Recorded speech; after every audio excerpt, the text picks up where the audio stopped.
Des grues à l'arrêt, au terminal de Bassens ce matin, pas de navire à charger.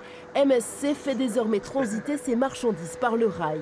Un coup dur pour le grand port maritime de Bordeaux. Le géant mondial représentait 40% du trafic de containers. C'est un des clients principaux dans le domaine du container. C'est une filière quand même que l'on veut développer, qui se développera. Ça passe notamment par la réouverture du terminal du Verdon. Nous avons bon espoir de garder encore MSC, qui garde son agence commerciale ici sur Bordeaux, une fois que le terminal du Verdon sera remis en service. Relancer le Verdon, l'un des 6 autres terminaux du port à l'entrée de l'estuaire. Depuis 2013, le dernier manutentionnaire privé a cessé son activité. C'est contraint et forcé que MSC a dû se replier sur Bassens.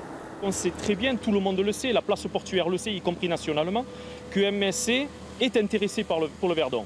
Donc il faut que rapidement, les collectivités, l'État, le port se mettent en ordre de marche pour aller réouvrir le Verdon. Une centaine d'entreprises employant des milliers de salariés travaillent sur l'ensemble du site portuaire de Bordeaux. Les élus s'inquiètent de sa mauvaise santé. Ils ont interpellé le gouvernement, unique actionnaire du port.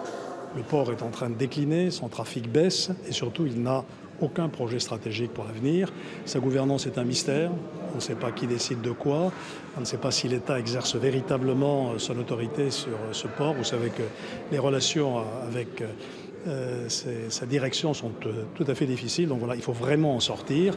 Un audit du port est en cours, un projet de régionalisation de la gouvernance en projet.